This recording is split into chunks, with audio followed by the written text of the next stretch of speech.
Good evening, everyone. Welcome to the Planning and Zoning Commission. Will the meeting of the Planning and Zoning Commission for Wednesday, August 1st, 2018, please come to order? For the benefit of those who may not have participated in a Planning and Zoning Commission meeting, our procedures are as follows. 1, we will read the legal call of the meeting as published in the local newspapers. The applicant will be invited to come forward and present the case, explaining to the Commission and others present what is being requested of this property. Comments of town agencies will be read for each application if there are any. There will be clarifying questions from commissioners. Then there will be the opportunity for clarifying questions from the audience. First, those who wish to support the application may come forward, and second, those who oppose the application will be invited to come forward and express their opinions. As this is a public hearing, as this public hearing must be recorded, it is necessary for speakers to identify themselves, state their name and address before addressing the commission. The applicant is then free to remain for the balance of the public hearing in the regular meeting, at which time the commission will try to reach a decision on each application. Each applicant will then be notified in writing as to the decision of the commission and has the right to appeal to Superior Court if desired. Decisions of this meeting are available the day after the meeting by calling Planning and Zoning 453-8039 after 9 a.m. Seated this evening are the following members: Sean Cosgrove, Matt Yerzinski, Richard Wallace. I'm Philip Johnson. This is Frank D'Andrea. Alan Brown, Jason Marchi. Town staff is George Kral, Aaron Mannix, Lisa Piombino, and our videographers, Peter Schultz. Will the secretary now read the legal notice?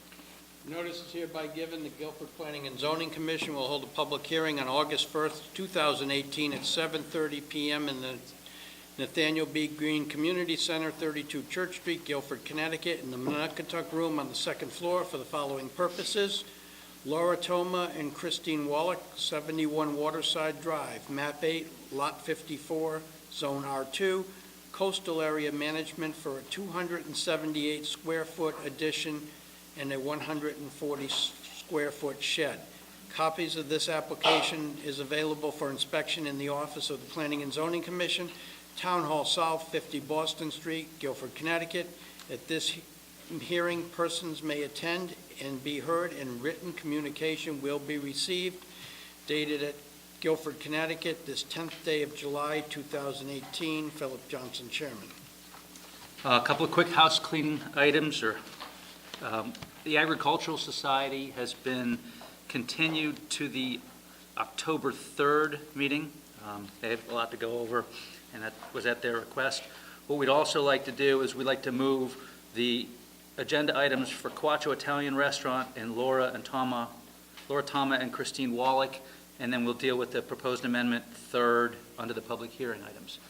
So that being said, we should move to continue that hearing to October 3rd.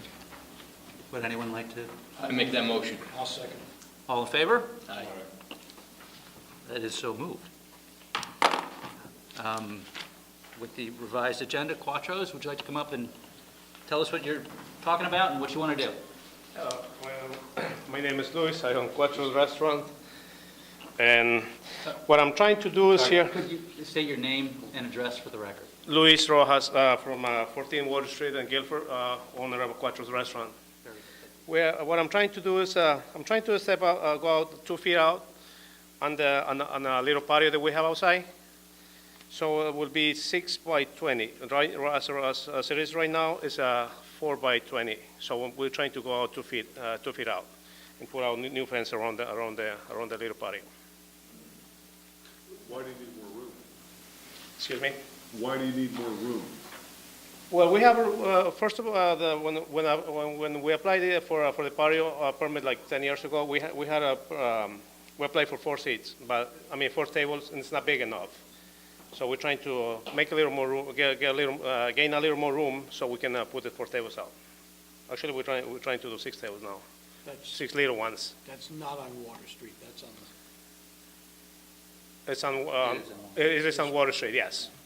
Quick question. When we approved the outdoor seating for Amarones, the seating itself was on their property?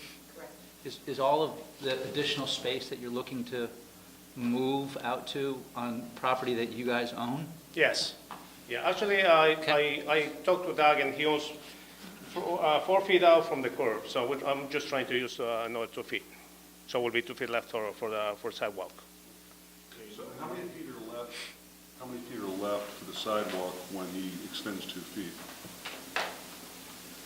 Well, hold on one second, because let me read a letter from, because I think this might answer your, or give us from James Portley, the town engineer. This is dated on June 5th, 2018. There are no objectives to the increased outside seating area proposed as long as the 4.5-foot unobstructed sidewalk width is provided as shown. It's noted, however, that the original plan received by the commission in 2008 called for installation of a concrete apron for the driveway. This was never installed, and the concrete pavers that currently exist have settled badly, creating a large puddle and deterioration of the edge of the street pavement. It's recommended that the condition of the approval stipulate that the driveway apron be constructed as shown on the approved site plan. So, one, did you get a copy of that? If not, would you like it? I would like to have one, yes, please. I think I have one of those. And I think that kind of Yeah. tells us that's what it has to be. Right. Because I think it's a handicap requirement as well. I can pass you a copy of the survey. The 4.5 feet are two tree wells, and then the distance to the curb line is 9 feet. Okay, we got one more here from the... Are you okay with repairing the apron? Yeah, well, I will have to talk to Doug, and I'm okay with it. Okay, Yeah, it will be a condition. Okay. Okay. There's another one here from Planning and Zoning, Dennis Johnson, Director of Health. The application is proposed outdoor seating arrangement will not conflict with the septic system design capacity currently existing for the food establishment. So Dennis gives an okay. This plan was also reviewed by the Design Review Committee, and they liked it. I think Jason was there. I can't Yeah, remember. I was there for the Design Review Committee's review of it, and they had quite a few questions and liked what you were doing. So basically, you're just moving that fence line out. Is that what you're doing? It's moving the actual, there's a curb, Yeah. so it's a granite curb that's going to come out 2 feet, Okay. and the fence would run on that. Any other clarifying questions from commissioners? Would anyone in the audience like to ask a question of the applicant? Would anyone in the audience like to speak in favor of the application? Please come forward, state your name and address.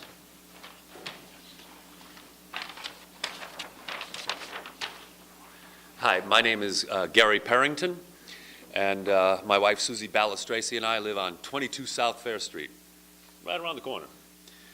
We think it's a great idea.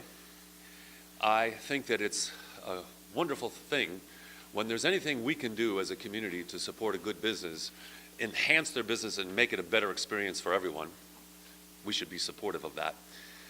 Additionally, I think that outdoor dining adds to the charm and the character of this town. It's good. And finally, a personal opinion, I think that it's a traffic calming measure. People slow down when there's activity, especially when people are seated and dining. It's a traffic calming measure, and I think that for these reasons, it would be wonderful for you to give a robust and unanimous approval to the applicant. Thank you. Would anyone else like to speak in favor of the application? Thank you. Helen Carlson, 28 Conway Drive. And I'd just like to second what Gary said. You know, I think outside seating makes a charming streetscape. And I think it's great for the neighborhood, great for the town, and I think it's wonderful to support a long-standing Guilford business. So I'm all for it. Anyone else? Would anyone like to speak against the application? Yeah. Make a motion to close? No, I think it's first public, so it's got to Right, be we a have to second one. We only have one. Under our current rules. No, you only need to have one. Oh, no. Yeah, It is- under our current it's a rules, special permit, so we have to have Yeah. two public hearings. So we'd like to invite you back to the next meeting, which I believe is the 15th of August, at which time you can tell us if anything's changed, and we can make a decision for you at that time. Right. So move to continue. So moved. Second. All in favor? Aye. Thank you. Thank you. Laura Tama and Christine Wolak, 71 Waterside.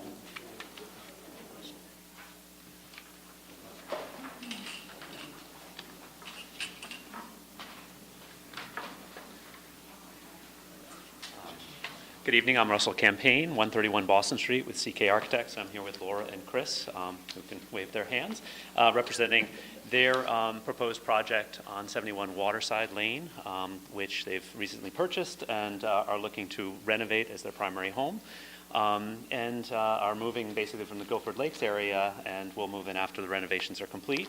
I think it's a fairly modest proposal that we're putting forth on this. We're basically proposing to put a second story, a dormer, and raise the roof a little bit on the existing cape that sits there on the property now. We're not proposing any additions on the water side of the property. The only addition we're proposing is the 278 square foot addition that faces the street side, and then a shed that comes off of that further from the water side that's 140 square feet on that property. We're planning to put in erosion control about 15 to 25 feet from the actual seawall that exists now, and propose no work beyond that. And actually, the septic is in good shape, and I think we'll have a letter from Dennis saying it's B100A compliant, and that really, with no physical work back here, all that we'll have is a little bit of traffic for some landscaping work and such, but for the most part, the sod and such will stay in place during the whole of construction. Regarding the rainwater, we are proposing right now, basically the runoff runs through gutters with no subsurface drainage system. We're going to put a drip strip around the perimeter that's sized to take the first 1 inch of rain as per the current regulations. And then the other change, we're crossing the line of the 50% improvement, so we are having to bring the whole structure up to current FEMA code. The current floor level is at 14 feet, where the underlying zone is at 11 feet with the 1 foot freeboard that Guilford imposes. We've got a 12 foot, so we're 2 feet higher than what the surrounding area is. So the only improvements we need to make are to add flood vents, and actually we're going to fill the partial crawl space up to the level where it will drain out naturally as per the regulations. Otherwise, I think it's a very it's a very straightforward application that meets all the current regulations. Quick question. Yeah. When you fill the base with the crawl space, do you put a layer of concrete so Yes. water goes in and out easy, or? Yes, yeah, the regulations allow it to be slightly below, it's up to 2 feet below adjacent grade, but you do get penalized with a slightly higher insurance rating. So we're going to bring it right up, there's a low point, and we're matching that so it will drain out freely. But yes, it'll have a 4-inch slab. Much of the existing basement is already high enough to meet that. It's only one section that used to have the mechanicals in it that will be raised, and then we're obviously raising the mechanicals and electric systems out of harm's way. So. So Russ, as you pointed out, there's a couple letters in here. I'll start with one from DEP, dated July 17. It's coastal site plan review to add a shed in the 278 square foot addition to the property at 71 Waterside Drive. And this is to Kevin McGee, environmental planner, CO, Planning and Zoning Commission. Thank you for referring to coastal site plan review received on July 2nd, 2018 for us to review and comment. The subject property is an undersized waterfront lot of 0.19 acres, 0.19 acres, which hosts a single-family residence in an R2 zoning district requiring a minimum of 10,000 square feet. The applicant proposes to construct a 140-foot shed, a 278 square foot one-story addition, a partial second-story addition, and concrete fill in the existing basement in order to be FEMA compliant. The sum of the improvements appear to be greater than 50% of the value of the existing structure, which then requires compliance with FEMA standards to elevate the structure. The base flood elevation is 11 feet. The first floor elevation will be 14.1 feet, and the existing basement windows will serve as flood vents after being retrofitted with smart vents. While the addition and shed will be constructed in the X zone, which is 10? Or is that the actual zone, right? It's zone X, X. flood zone X, right? Yes, that means it's not in a flood. Not in, okay, that makes sense. It's a 500-year No potentially, V or but it's not in that. V. Portion of existing structure is in the A zone, placing an entire structure in the A11 zone. Existing septic system partially in the V zone in the A zone will remain. No regrading in the lot will occur. Spot grades have been provided. It appears that the basement fill will be at elevation 10.7. And the flood waters may recede from at least one end of the newly installed flood vents. The town's flood management officer should certify that the area below the house will not hold water in any depressions, but is designed such that flood waters will recede away from the house. We commend the applicants for the choice of pervious gravel for the parking area. Coastal resources on this waterfront site are significant and include beaches and dunes, rocky shorefront, coastal waters, coastal hazard areas, V12, A11, and X shorelands, and developed shorefronts. The state permits. The applicants have submitted a request to the DEEP Natural Diversity Database, NDDDP. The applicants must apply to this office for a certificate of permission to retain the structures within the state jurisdiction which have no permits. We would appreciate the commission waiting to act on this application until such time that the applicants have submitted an application to the DEEP LWRD for retention of the existing seawall steps, ramp, and stone groins. Conclusion. We hope that these comments are helpful for the commission pursuant to CGS Section 22A-110. We request that these comments be read into the record at a public hearing for this application. If we can be of any further assistance to you or any other coastal management or Long Island Sound related matter, please feel free to contact me at 860-424-3138. Sincerely, Carol Szymanski, Environmental Analyst 2, Land and Water Resource Division, Bureau of Water Protection and Land Reuse. I could address the board. Regarding the permit, we actually have John Lust hired and on contract actually, and they've submitted an application in for reaching a COP, getting a COP to maintain the existing seawalls. They have been determined to be pre-1950.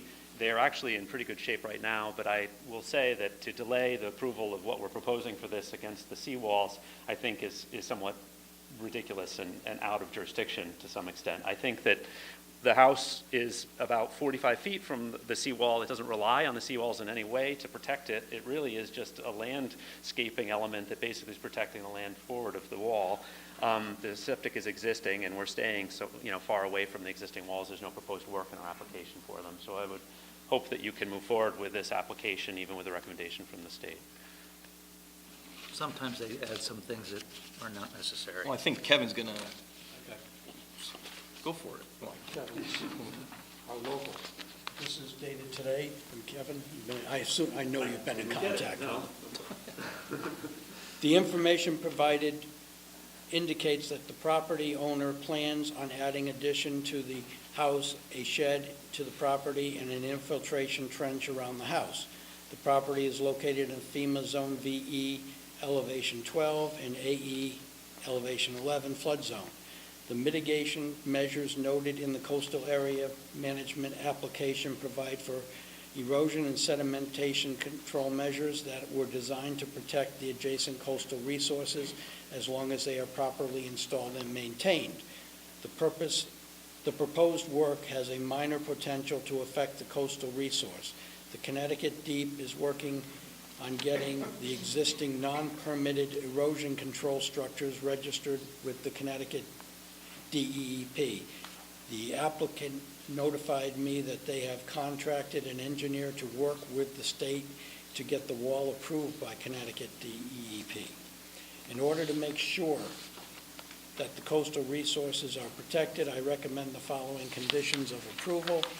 1, the town of Guilford zoning enforcement officer should be notified to inspect the sedimentation and erosion control measures prior to site construction. Soil stockpiles should be contained by silt fencing and/or hay bales. Soil erosion and sedimentation control measures shall be maintained until vegetation is established or suitable material is installed to the satisfaction of the zoning enforcement officer. We got one from Dennis, too. Dennis Johnson here, too. Dennis Johnson, Director of Health.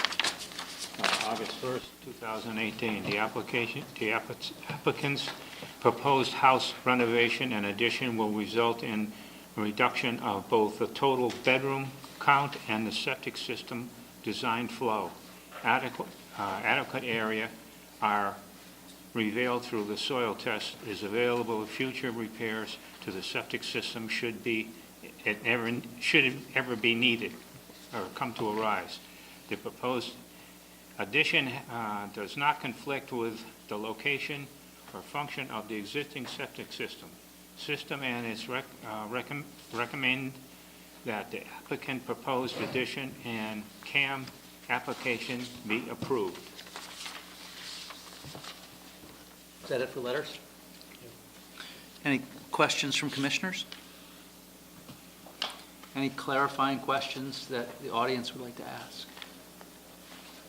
Would anyone like to speak in favor of the application?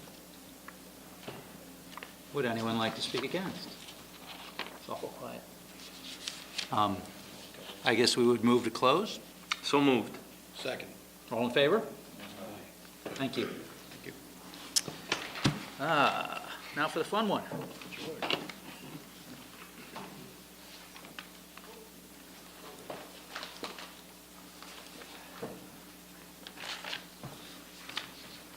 Just to refresh our memories as to what we're talking about here, I prepared a little summary.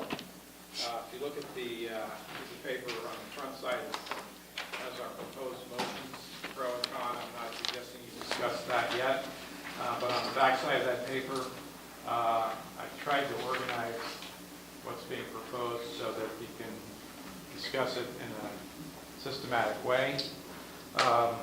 Remember that there are two proposed amendments. One set of amendments proposed related to continuation of public hearings for special permits, and the other is basically the same proposed amendments relating to public hearings associated with zoning text amendments. So you can treat those differently. You should treat them differently. You could decide the same thing about both of them, or you could decide among the three options, which I'll describe in a minute. With respect to both of those options, you could treat them differently. In terms of what's being discussed and proposed, there are three options. The first option is obviously to deny the proposed amendment, and you could deny it with regard to special permit hearings, deny it with respect to text amendment hearings. If you deny the proposed amendment, the rules stay as they are right now, which is a mandatory continuation of public hearing to a second date, and that's the current requirement in our zoning code. Option two, you could approve an amendment which eliminates the mandatory continuation and adds language that allows the commission to continue any public hearing. I've also described this as the may continue option. So you eliminate the current language, which mandates a second public hearing, and you add some additional language which says that you may continue any public hearing. In a sense, the may continue option is redundant because under Connecticut law, you do have that authority. It's not necessary for us to grant that authority in our own code, but you do have the authority to continue public hearings. George, would we actually vote as a commission on the may continue option? Yes, that would be one option that you could vote on tonight. You could vote to approve the proposed amendment, which would eliminate the mandatory continuation, and then add that language, may continue. It's not necessary that you really add the language may continue because you already have that authority, but it makes it a little bit more clear. Someone would make a motion to continue this to a second public hearing. Right. If that amendment were passed. And that could be based on public. Right, it could be. Right. Or complexity of the application. Right. Right now, of course, all public hearings associated with those two types of applications have to be continued to a second meeting. If you eliminated the mandatory continuation requirement, you could still, at any public hearing, at the conclusion of any public hearing, you could say, okay, we want to continue this to X date for whatever reason. You're still, however, constrained on all these options by Connecticut law, which says that you have to complete a public hearing once it's commenced within 35 days of commencement, unless the applicant grants an extension to that 35 days. And the applicant can grant up to a total of 65 additional days during which you can continue, you could have more public hearings. In fact, you saw an example of that tonight with the Ag Society. They requested a continuation to October 2nd, and in effect granting you the authority to continue that public hearing beyond the 35-day maximum. So the third option is to approve an amendment which maintains the current requirement for a mandatory continuation, but gives you the authority to waive that requirement upon a vote of 3/4 of the members of the commission. So all public hearings associated with these two types of applications would have to be continued to a second hearing, but you could, at the end of the first public hearing, decide that you don't need to continue it, and by a three-quarter vote, you could vote not to continue it. So it's kind of a sort of in-between type motion. Well, so in my mind, kind of the differentiator on this is an applicant would come in with the expectation of 2 public hearings, and if we as a commission are satisfied, or it's a fairly simple application, or there's not objection or dissent from the public that wants more information, we could then make a vote to waive the second public hearing. But the applicant would know from the onset that there's a requirement, but it could be waived. Correct. And with a three-quarter vote, the way. So essentially, it would have to be a 6-to-1 vote, or 5-1, or 4-1. Quorum, Right, three-quarters. So that's, hopefully that's helpful to understand what this proposal is and the various options that you have. Any questions? No, you did a great job, George. Okay, thank you. Are there any clarifying questions that anyone in the audience would like to ask? Please state your name and address for the record. Hi, I'm Patricia Kleindienst, 295 Clabber Hill Road. When I read the amendment last time, there was language about Yeah, sorry, so the microphones are just for recording Right. purposes? but I'll speak louder. Thank you. I'm working on that, believe it or not. We could not hear we could not hear Mr. Kroll. Okay, so, can I just, for 1 second? Sure. Because a lot of the audio issues, so I've been working with First Selectman and with GCTV, and we're working on trying to develop an audio system that feeds potentially through the microphones that projects, but nothing happens overnight, so we're working on it. That's fine. Last meeting, we had copies of the text of the amendment. Do you have the text of the three-quarter amendment that you could read aloud so everyone could hear what it is? I think George has read it. I can do that. Read again. And project, George. All right, so that proposal would read, for petitions concerning, this would be there are 2 variations on this. It would read, for petitions concerning the zoning map or text, or also for petitions concerning a special permit, the commission shall continue the required public hearing to a subsequent date or dates in order that the public has a full opportunity to comment on any proposed amendments. That's the current language of the code. We would add, by virtue of the amendment you're referring to, the commission may waive the requirement of a continued public hearing by a vote of 3/4 of the members and with a finding that the application has been fully vetted with 1 public hearing. That's the text.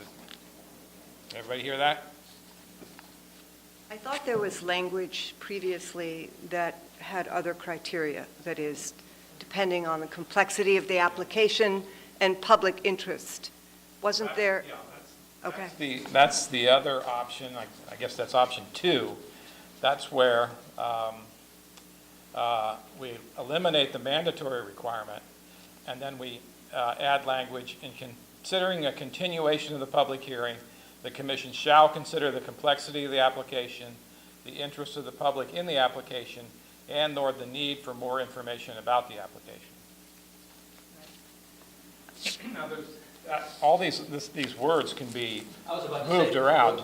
Those words could fairly easily be added to the 3/4 vote by saying, in considering this, these matters as well as others might be considered, and to waive, you would require a 3/4 vote of the commission. I think it's also worth mentioning that the impetus and motivation for this, for us considering this, is in consideration of the public who has to come before the commission, not to obfuscate or to put any barrier on transparency. That is not at all what we're trying to consider here. Right. I think the example you're trying to refer is that last meeting, people that had to come back for the second thing on septic, it was 20 minutes, and they probably could have had the whole evening, yeah.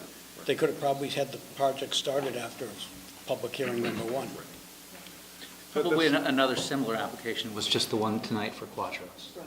I mean, in my opinion, that was pretty straightforward, and they seemed to be, agreeable to the conditions that we would have put forward. I mean, if it were up to me, I mean, I would have moved tonight on it, but it's not. So. Right, and I don't know if it's time for discussion. Right, so. just throwing it out. Yeah. So, So I just think it'd be very important to add all of that language. And as I mentioned last time, and some of you weren't here, the question of how you measure public interest is an important one. And just to reiterate for the record that making as much information as possible beforehand, and Matt Hoey and you have both communicated to me that there is an effort in Town Hall to create some digital way to put applications online, because they arrive in a digital form anyway, so that what I would suggest is to make it even easier for everyone. If the application's available online before the first meeting, people come to the meeting better informed, so right? just to that point, I had discussions with Matt today about that, and I'm trying to work with, because the town's website is maintained by Town Hall and not by the Building and Engineering Department, and we don't really have staff to go through and post all these things up, we're working on a couple of different options. One is to have a page associated with planning and zoning. Another idea that even floated was to have a Planning and Zoning Commission, Guilford Planning and Zoning Commission Facebook page where things could just be put up. I mean, we don't really want to get into a situation where there's public debate on applications before stuff takes place, but if we can put it out there for informational purposes, that helps everyone see it, that might be a viable option. But again, we kind of have to make sure we check the legal boxes as well. Sure. So, but those things are Right. being discussed actively. Yeah, I think it's better for everybody. The last question is a procedural one. I wanted to read a letter into the record from someone who's sick and can't be here tonight. I don't know if this is the moment or another moment. I mean, we'll call it a question. We'll call it a question. Okay. This is from Robert Vavassor, who's ill tonight. He lives at 575 Leeds Island Road. And the title is Proposed Revision to Mandatory Second Public Hearing Requirement for Special Permit Applications. Dear Chairman Johnson and fellow commissioners, can you hear me? Okay. I will be unable to attend this evening's meeting, at which time the above referenced item will come before you for consideration. Having followed the discussion concerning the proposed amendment, I would urge the Commission to reject the proposed amendment in view of the substantial public benefit that has been shown to accompany greater public participation in these often contentious applications. I fully support the First Selectman Hoey's recent very public call for greater transparency in the process for approving a variety of public projects, such as the current one for a disc golf course, since that participation can identify substantial problems or negative impacts not disclosed in a truncated process, which only allows for a limited airing of the issues raised by such proposals or applications. In the alternative, if the commissioners feel that clear guidelines can be adopted which differentiate between routine applications that pose purely local personal impacts from a given application and those with a greater potential for negative public effects, and wish to streamline the hearing process accordingly, then I would support requiring adoption of the amendment requiring a 3/4 vote of the commissioners voting and present to suspend a second mandatory public hearing, which should only be utilized for those applications deemed under the present guidelines to have a more limited scope and/or public impacts. Okay, thank you. Would anyone like to speak in favor of the proposed change or have questions? Hi, Russ, come on up. Russell Campaign, 131 Boston Street. I, as a professional, really support this change. This is the way it had been for a very long time. It's a very recent change that the second mandatory hearing was imposed. I will say I work in a lot of towns along the shoreline and inland, and you're alone in sort of requiring that. I will say that boards often will request a second hearing if it is there's a public interest in coming at the first hearing, or it's a complex, or there's additional questions that aren't answered in the hearing. But as a professional who comes prepared for hearings, I think it is useful to not charge a client a second round of meetings, for me to have not, I'd love to visit you, but to not be here another night for routine change, for routine applications that come before you as a board. And again, I don't think, you are a reasonable board that is aware of when an application shows a level of interest where you can't hear everyone and give the time necessary to hear public input. You know and see a lot of applications as a board, can determine whether the application has been thoroughly and thoughtfully put together and presented. And you can, at state law, have the ability to extend that public hearing, and at the request of the applicant, to extend it beyond the 35 days. And you did, and it is often done with all the other towns. So, like for Quattro's, they're going to miss the whole summer season with this, under this current public hearing. And that's unfortunate that it's tied up that way. Yes, they could have applied a month ago. Yes, there's a lot of variables, but I will say that I've had a lot of routine special permit hearings associated with 750 square foot barns, or in-law apartments where someone's in a position where they're really scrambling to put something together for a family member to be able to come into their home.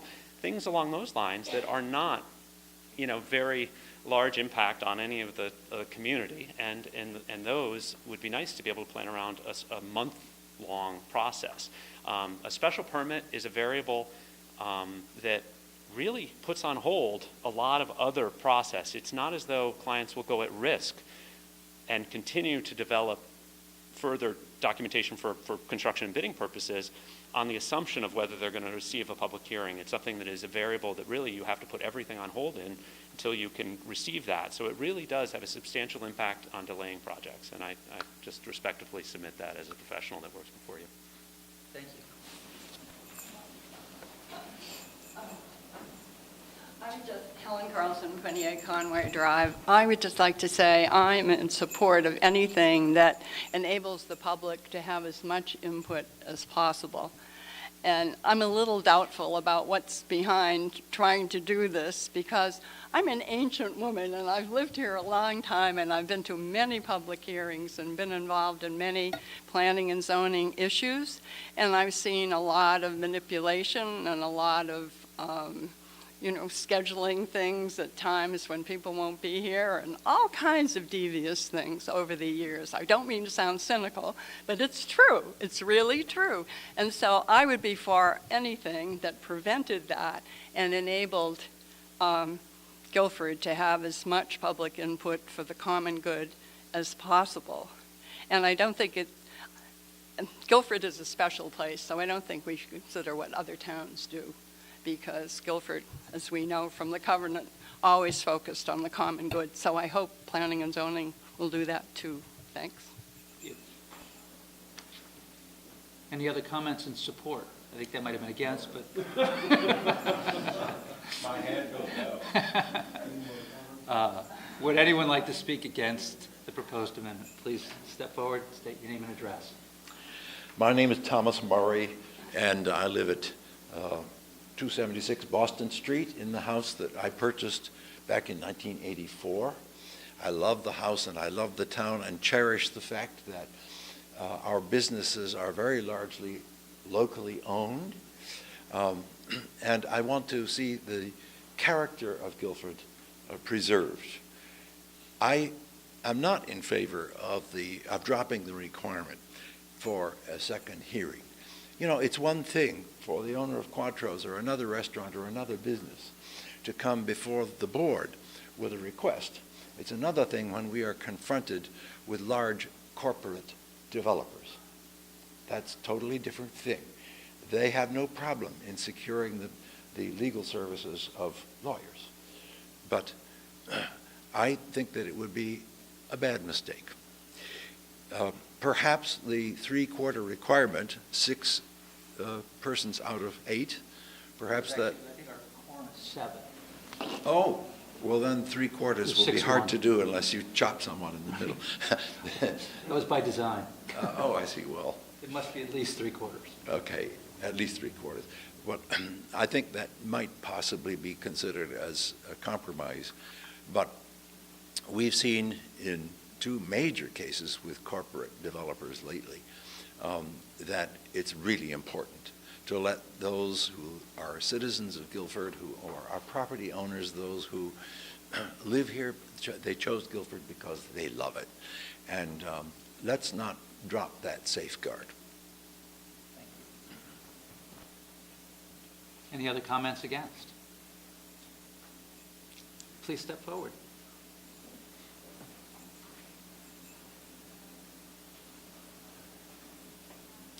Judith Andrews, Boston Post Road, 200 Boston Post Road in Guilford.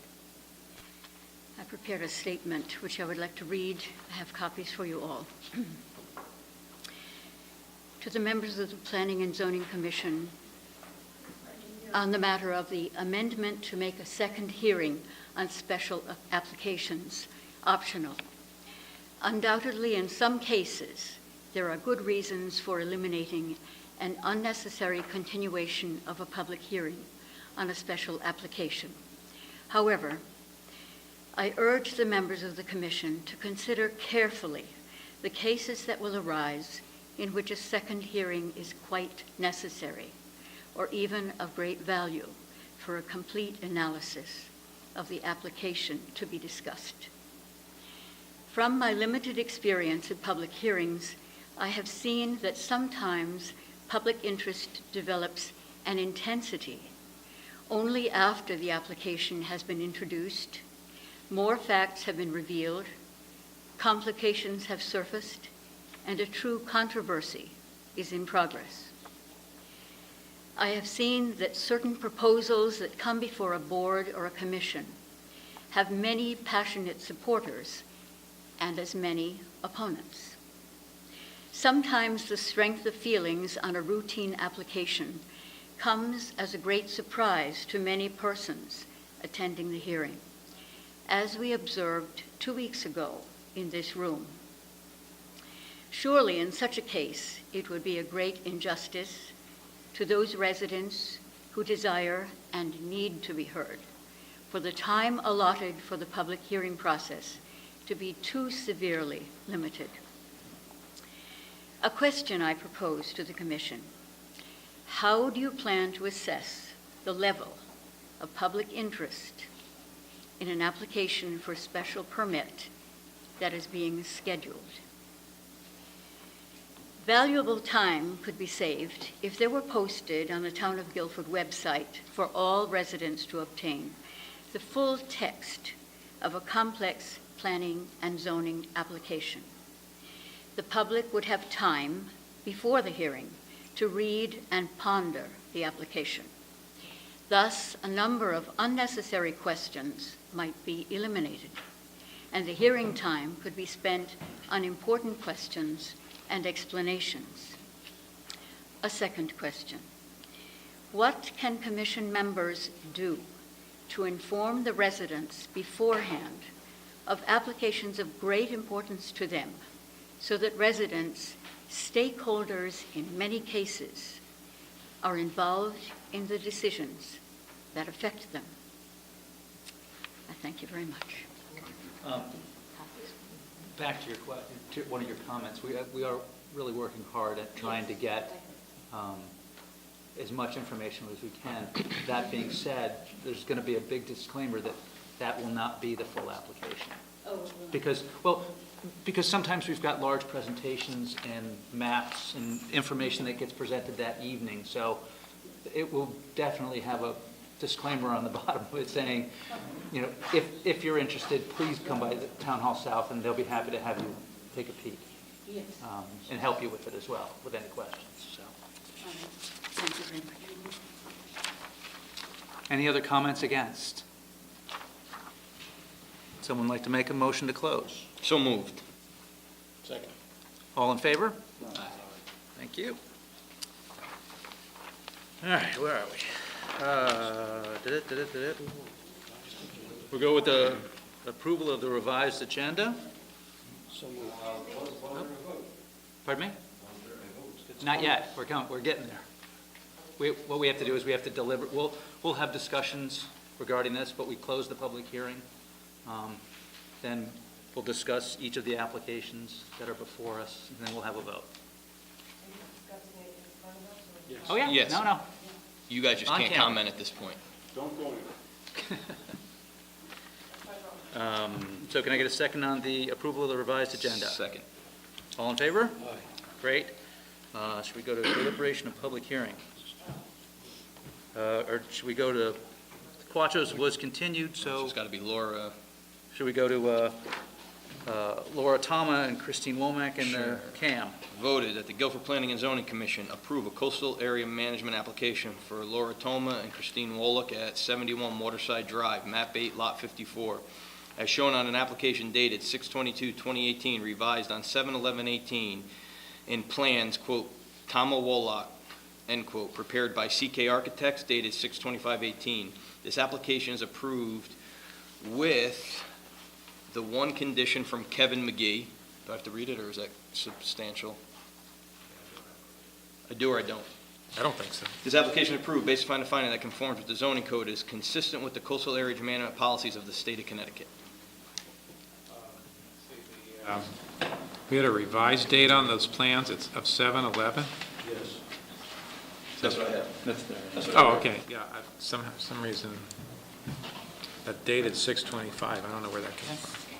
That's a typo. Get a second on that? Discussion?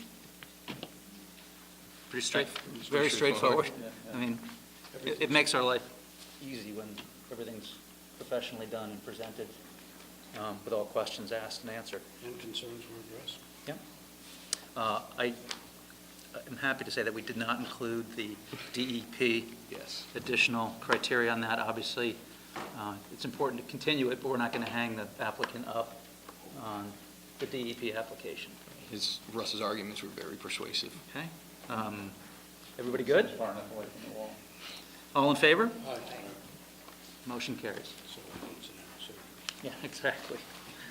Quattro's continued, so we'll go to the zoning amendment.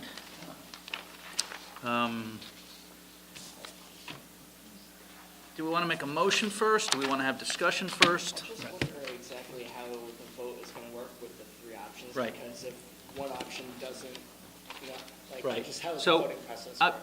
Can we, Because if I don't like can one, we like, have there's discussion another one I first like. and amongst ourselves, hopefully come to some type of consensus as to what we think might be the best option?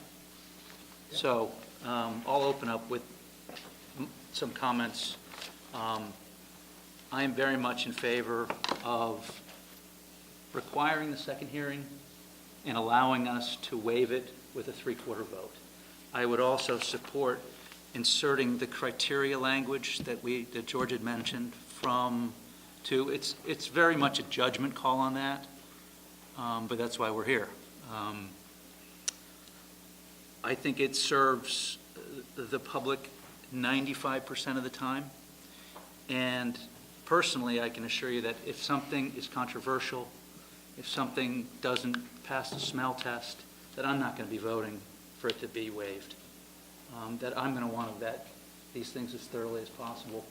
But for those applications that are really pretty straightforward, that we have a responsibility also to the applicants who are also residents to serve them as well and to force them to either bring architects, engineers, lawyers to a second public hearing can be a significant financial burden. I'm with you on that. We've had many complex applications.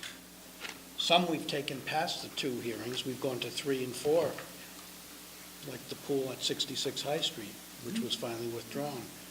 A case I made to George a couple of weeks ago, back in this winter when the Ag Society came before us, we were at that for like 2 months, if I remember.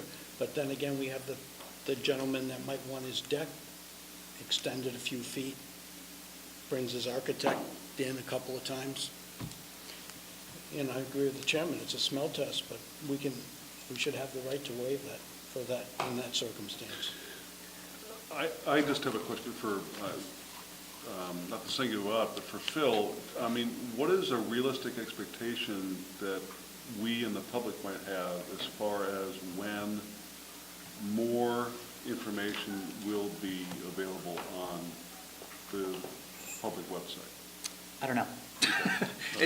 I mean, I literally had proposed that I would start the Facebook page as PZC chairman, you know, but I literally just started this dialogue today with the first selectman's office. So as quickly as it can be done, it will be done, and if, you know, until things get up and running, if I have to take it over and walk down with my smartphone and take pictures of applications to put it up, we'll find a way to do it. So, but I need to follow their lead as opposed to just kind of running with it without approvals. Phil, if I could add to that, it's not like we're already not providing information. Everyone Right. gets the Guilford Courier for free. Right. That always has the announcement in advance, and in that case, it's up to the person to go down to the Right. planning and zoning like everyone, And again- myself, to look at plans and on any issues. And again, I've read the public announcements, and you really don't get as much of the flavor from the public announcement as, even if it's just so people can see these things and, you know, oh, I thought it was more than it is, it's not, great, or this is much more than I thought it was going to be, I want to go down and review it. It's just an additional piece of information, hopefully we can get out in advance. Right. So I guess that would go toward the public interest side of gauging that and informing people. You know, and occasionally the press gets a whiff of this, and it leads in the Courier sometimes. I support the third option in general, but I think that the second option is, I'm more in favor of the second option, just because, in general, I'm in favor of kind of expediting the administrative process, in favor of, for the business community to take care of their businesses. But I think that, you know, we as commissioners, we're also, you know, members of the public. It's our responsibility to decide on these issues. We're volunteers here. And, you know, sometimes the public hearings can take a long time. You know, a lot of people have a lot of stuff to say on a lot of different matters, and that ends up taking a long time. So I just think that, you know, for the sake of expediency and in the administrative process, I would be more in favor of option two. And again, I don't think that this will reduce any transparency. As we talked about, I think that, you know, the documents are available for the public to inspect. And I guess, you know, we've had, the second public hearing that now has been in place for 3 years, 2.5, 3 years? I think we had that date on a piece of paper here. So, I mean, I guess what I would say is, you know, that might, in my opinion, that might be an option down the road, but I think we should take it incrementally, and I don't think it's a huge burden to, you know, I understand what you're saying, we shouldn't have to require it, but I just think that there are going to be enough situations where we do have questions. And certainly we could continue, but that there should be the expectation of it from the applicant. I think in those situations when we do have questions, option two will give us the opportunity to continue the public hearing if we want to. And then there's a fine line of difference between option two and option three. Yeah. And the commission then goes on record of continuing or not continuing. Right, and it would go to a vote. And you could have a 3-4 vote, or... Yeah, and that's why I favor option three, because you have to have a reason to vote, and the commissioner should vote. That's my... We're going to be voting on these projects ultimately anyway. So for option three, for the 3/4 vote, so my only real question about that, if someone brought that up in the audience, was about, that would be, for a quorum of 7, that's 5.25 people. So are you... Yeah, so are you comfortable, you would just round it up to 6? Basically, if there were any application that had more than one commissioner want to continue, it would be continued, because you couldn't get a 3/4 vote to waive it. Okay, so you're, all right. So it kind of, it takes the one, you know, if someone's unreasonable, one person's unreasonable and the other 6 say, we're good on this, then we could vote to waive it. But I have to believe that most of these are going to be a unanimous vote. But time shall tell. That's why I think when we're ready to vote, we should be ready to vote on that night. If it's an application that we already have that we've done all the vetting, I think we should be able to vote that night. I mean, and they both options 2 and 3 will give us that option. You know, the sentiment Matt is expressing is one that I think we can all empathize, appreciate, and understand, which is, and this is happening across the country, there is a concern around the process in general being slowed down by bureaucracy and government. Exactly. And there's a balance between transparency and accountability on the part of public officials and even volunteer boards, and an accountability and a reasonableness with the public who have an expectation that it won't take them forever to get something that is very, very routine approved. So, you know, I completely understand where the sources of distrust are with elements of the government. But we have to strike a balance. Mm-hmm. And I think we're trying to achieve that in the right way. And if we make a mistake, we can always change it again. But I think a three-quarter vote makes sense. Anything, Frank? So, you know, the only thing that I was, you know, really struggling with was, because I kept hearing, and I watched the last meeting on YouTube, so, and overall the discussions, since we've actually put this in place, you know, we've grappled with these simple applications like the one before us tonight that probably should have been voted on tonight, that can't be, but part of the thing that I kept hearing was, you know, what is the residents, you know, their opinion, it matters, and we always have to remember, as a commission, we speak on behalf of the entire population of Guilford, all 23,000 people of Guilford, not 10 that come to a meeting, not 20 that come to a meeting. Whether those other people chose not to come because they weren't informed, because they didn't have the time for whatever reason, but I always keep that in mind. While I respect everybody that takes their time out, every time I make a decision, and whether it's a controversial one or not, I'm always in the back of my head saying, this is not for this commission, it's not for the applicant, it's not for, I personally, I'm not saying that I care if it's a small business owner that lives in Guilford or a larger business owner that lives in Guilford or a corporation.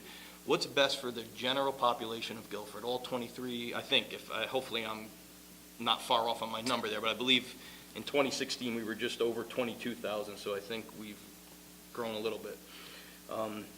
That said, we do have to strike a balance.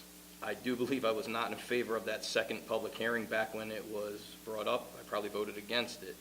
This time I am absolutely going to lean and go in favor with or if there's a motion made, it's kind of hard when we got three of them on the table, we should have a motion, I think, but I would probably lean towards that third option, giving us the ability at this point to at least somebody like tonight's application push through tonight And waive the second and vote, waive it. For now, I think that's a start. I agree with Matt, though. I think that, you know, as far as the undersidedness and the non-transparency and people messing with languages or trying to hide things from the public, I've been on this commission for many years, and I'm not sure about that. So I'm not going to sit here and say that that's accurate or inaccurate, but I would disagree with it. And I think we need to get to Matt's reasoning eventually, but I don't think we're there yet. So I would support the third option as written. Okay. Do you want to add the additional criteria language from number 2? No, I like it the way it's written right now. Okay. Alan, how you feeling?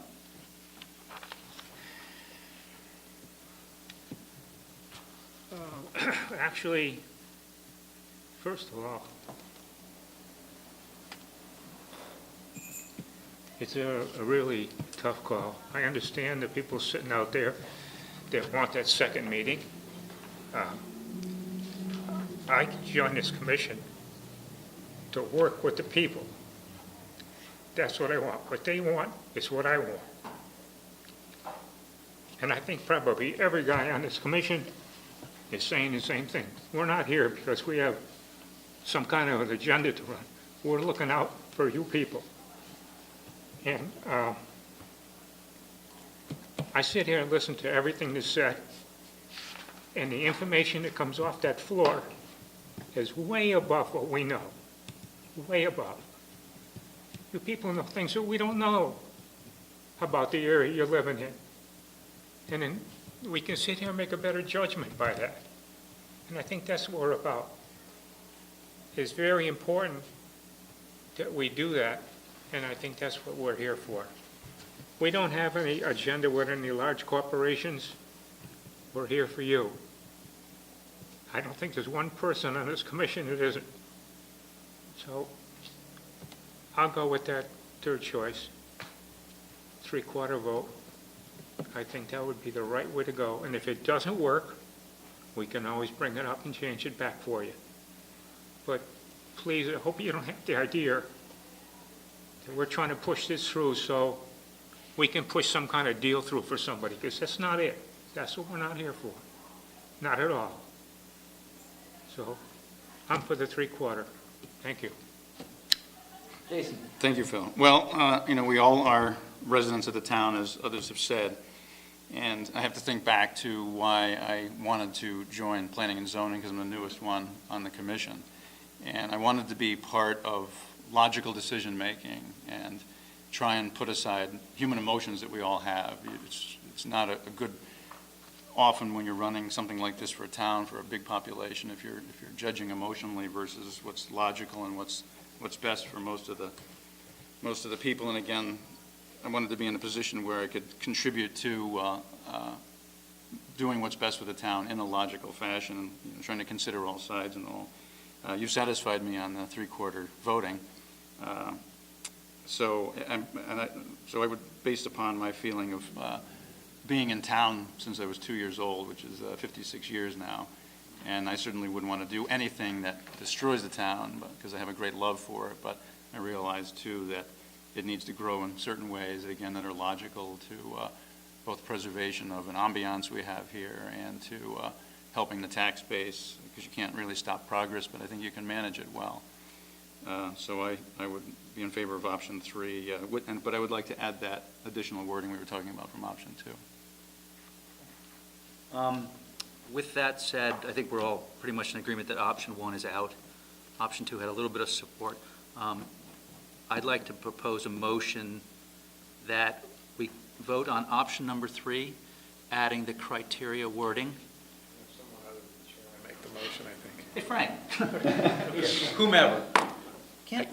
I'll make the motion. Sure. For option 3, adding that special wording from option 2, right? Is that what? Can you read it out? I want to hear it. Well, let's see if that's. Are you making the same motion for both the special permit section and also for the zoning amendment section? You're going to do the same, you're going to include the same language. Right. Do it as one, right? Right. Yeah. And is that special wording, where do you want me to? If you could read I would number just put it at 3. the end of the sentence. It seems logical just to come at the end. And where do we want to start? In considering the continuance of the public hearing, the commission shall, is that? That's the way I thought. Shall consider the complexity of the application, the interest of the public in the application, and/or the need for more information about the application. That would come after the 3/4 of the members, et cetera, et cetera. Right, okay. So I make that motion. Anyone want a second? I'll second. Thank you. You ready? All in favor? Aye. Thank you. Motion passes. 3/4 vote will be required to waive a second public hearing. That was. I think Matt had a letter in the last package that he wanted this to pass by 3/4 vote. Probably a good idea. Site plan. Danielle Scarapio. Thank you, sorry, my bad. Yeah, exactly. How proud, we lost the crowd, I guess. I know, well, that can be good or bad. Good evening, I'd like to introduce my wife, Danielle Scarpolino. I'm Joe Scarpolino. We submitted a change of use application for the former Boss Pizza location at 643 Boston Post Road. change of use from a restaurant to a recreational facility. The application was received at the last meeting. We're here respectfully asking for action at tonight's meeting to have the permit approved. Would you read the letters, please? This one's from Dennis Johnson, dated today, August 1st. Subject, Danielle Scarpellino, 643 Boston Post Road, map 48, lot 11. The applicant's proposed change in use will not conflict in the design or operation of the septic system currently on site. Is recommended that the applicant's proposed change is approved.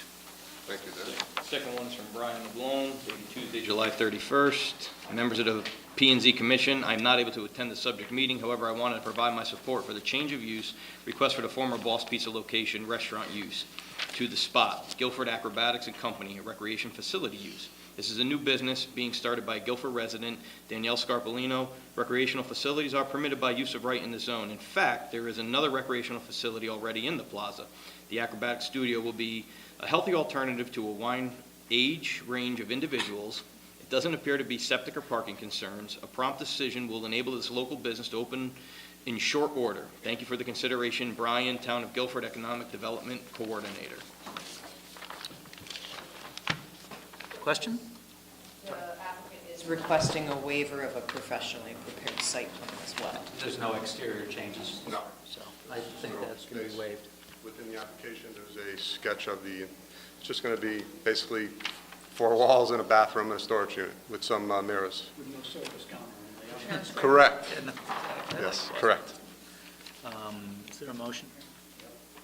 Voted that the Guilford Planning and Zoning Commission approve a site plan for change of use from restaurant to acrobatic studio at 643 Boston Post Road, Unit 7, map 48, lot 11, as shown on an application dated 7/16/18. The application is approved based on it finding that it conforms with the zoning code. Second. Any questions, discussion? I think it's great. Yeah, looking forward to it, we're excited. And we're good with, like, the use and change doesn't change, the parking is good? No, Checked off? they're okay for parking, yes. Like to call a vote, all in favor? Aye. Thank you for coming. Thank you. Thank you. So next, application to be received, and actually we're receiving and requesting to take action. Our Lady of Mercy School of Madison, Inc.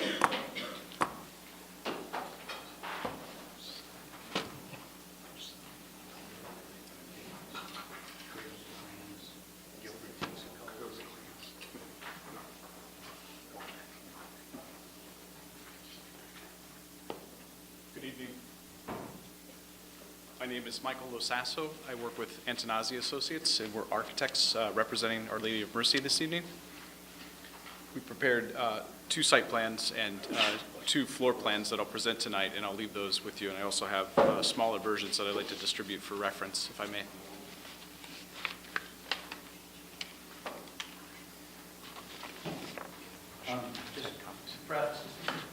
This is a permitted use in the zone, correct? And it's really just a change of use? Correct. Thank you. The site is 37 Sound View. There's an existing business use building, 2 stories. Total square footage is approximately 12,500 square feet. Our Lady of Mercy is seeking to occupy only the 2nd floor and a portion of it, the majority of it, but there's a small portion that would remain part of a business use. I'll let the pages get passed out. I should have sent those around earlier. I apologize. The site plan that we developed actually was taken from a GIS map and was intended to illustrate the direction of travel.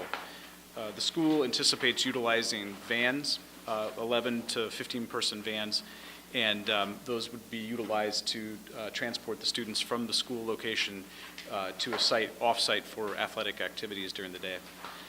They're anticipating having enrollment of approximately 30 students. And I should mention, too, that this is a temporary location while they secure a more permanent location within a year's time. There's a single entrance off of Soundview. North is toward the top of the page. The current marked direction of travel would be maintained for the property, where parents and also the business tenants on the lower level would enter the curb cut on the northeast corner of the site, continue southward around the building. There's parking actually distributed on the perimeter of the building and also along the frontage, which would be utilized for the business use. The main entrance is central and on the center east side of the property, and that would remain the primary use for business only. We would not have students enter there. Parents would continue around the building and drop their students at the north corner of the building, northeast corner, where there's currently an existing accessible entrance. And then they would continue on back out onto Soundview. What's the distance from the building to Boston Street? That's a good question. I would say the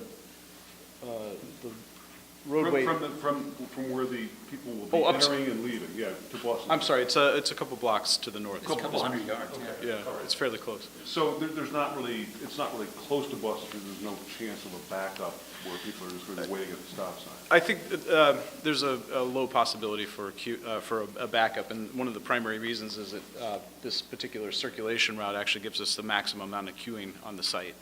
If I jump, it's not like you're going to Guilford High School, you have hundreds of. No, that's true. It's going to be a small. How many attendees? 30 would be the approximate. It's only 4, 5, 6, 7, 8. The younger grades are going to be in different cases. Right. Sorry. So really not that many. Correct. This is temporary till a new Anticipated to full-time, endure full one- facility, K through 8. Correct. Where you're showing the, kind of like, it looks like a pickup truck maybe? Is that an 18-and-a-half-foot vehicle maybe? The top one? Intended to be a van, actually. It's a Okay. little fast. So let me ask something. Is there anything that's a stop sign or something that's going to be put there because you have the entering traffic crossing right in front of them? Yeah, right. Stop bar, stop sign? That's true. We haven't depicted one, but one could certainly be added. Makes sense. A memo in your files. Let me read it for you. From our town engineer. Yes, Regarding dated, traffic. you probably, I don't know if you talked to her or saw it, but this is dated August 1st. It's from Janice Plazak. She's a town engineer.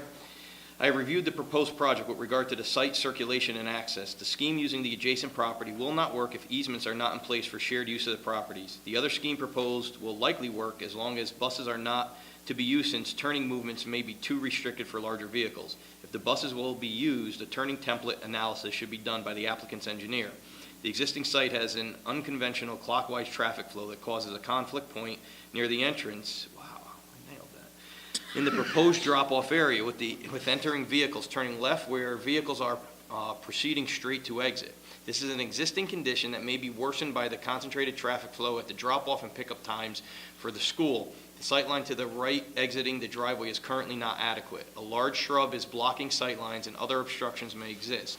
At a minimum, the shrub should be removed along with any other obstructions to provide adequate sightlines existing in the driveway onto Soundview Road. We received that. You did get it? Okay. Yeah, earlier today. What do you think of it? I think it's manageable. The plantings that were being referenced that do obscure are specifically in this location. There's a tall tree that has a naked trunk and then a large ornamental bush below. And it's my understanding that that can be modified. They'll negotiate with the landowner, the property owner to eliminate One of the concerns is there's a big propane facility down the end, so if the truck were coming down and you didn't see him, you'd have the potential for a pretty good problem. There So was a problem there once. there was a problem once, so. To the north, there's a hedge actually that borders the property, but it's actually cut back from the road line. I actually drove the property one more time before coming tonight to see, and it is a little bit challenging on this side, but the view from the north is not bad. So challenging when you're looking to your right? Correct, yeah. And that, I think that could easily be remedied by the elimination of the bush. How long is your anticipation of use of this facility? 1 year. Just 1 year? Starting this fall? Yes. Right after Labor Day, hopefully. Just so you know, we got one more letter from Dennis Johnson on August, also dated August 1st. The applicant's proposed site plan revision from office use to school does not conflict with the design or operation of the septic system currently existing on site. The current septic system has sufficient capacity to accommodate wastewater flow from the proposed student and faculty occupancy load. It's recommended that the applicant's proposed change in use be approved. Just an FYI for everybody. God bless you. So, we're not responsible for reviewing any of the criteria for the actual interior of the building. So whatever the codes might be for fire and safety, that's all to the building department? Yes. So, well, it's great to submit this. You know, we obviously are not in a position to approve or deny this. We're literally just here for the change of use. Understood. Yeah, we included it more for reference, just to illustrate the proposed layout. Which I can. I'm just saying it out loud. Janice Laplaziak probably surmised is the new town engineer. She didn't put her memo in the form of a recommended condition, but extrapolating just a little bit, I would suggest that what she's asking for is that prior to occupancy of the building, that the sightline improvements be made to the satisfaction of the town engineer. Absolutely. Let's say, safety, you can't argue with that. So hopefully if the landlord is good with it. For sure, the landlord would be. Just checking. Comments or questions from the audience? There's always one. Trouble. My name is Kirsten Adams. This is my brother, Philip Johnson. In full disclosure, I just want to let you guys know that I'm in support of this OLM application and hope that it moves forward positively with you guys. I didn't state it for the record. 77 River Edge Farms in Madison. Thank you. Just had to get a little jab in there, sorry. That's a relative, you told me. Any other questions from commissioners? I think, good luck. You know, obviously, you want to get it going as quick as you can. Yeah, somebody needs to make a motion, right? Boss? Yeah, please, can someone make a motion, because I've been told I can't. Vote that the Guilford Planning and Zoning Commission approve a site plan application for Our Lady of Mercy School of Madison, Inc. for a change of use from office to school at 37 Soundview Road, map 48, lot 50. The application is approved. Should we mention the conditions of Janice's? With the condition of improvement of sight lines. With the condition of sightline improvement as recommended by town engineer? The app. We didn't have the dates of the documents that we've got tonight, so you are approving the floor plan and the site plan as part of the change in use. Yeah. Did you make that finding there? And I think we do want to make sure we note that this doesn't constitute any approval of building. This doesn't substitute for the building department or the fire marshal's approval of the safety improvements. As shown on plans dated August 1st. July 31st, I think is the date on the site plan, actually. That's correct. Yeah. Would anyone like a second? Second. Discussion? Like you said, good luck. No, that's more power to you. So, I'll call the vote. All in favor? Have fun. Thank you, everybody. Thank you for the time. Thanks for staying late. What do we have? Let's see. Some housekeeping. Some housekeeping. These are just applications to be received, 66 High Street, Guilford, Connecticut. So we'll receive and set a public hearing date for 9/5/2018. And there'll be a subdivision, Dennis and Kathleen. So that's 9/5, right? Okay. Subdivision, Dennis and Kathleen Galorin, 22 Race Hill Road, map 109, lot 35. Receive and set a public hearing date for 9/5/2018. You guys had a chance to review the minutes? Yes. One correction. Okay. It sounds a little egotistical, but Frank did not run the meeting. Yes. You guys are like separated at birth, so. Frank, you would have been proud. I saw it, he did awesome. I had a chance to watch the video and review the minutes and found them to be substantially correct, other than Frank did not run the meeting. We do not look like we have any bills to pay, so someone want to make a motion to adjourn? So moved. Second? All in favor? Thank you. Thank you, Mr. Chairman. Not 8:30.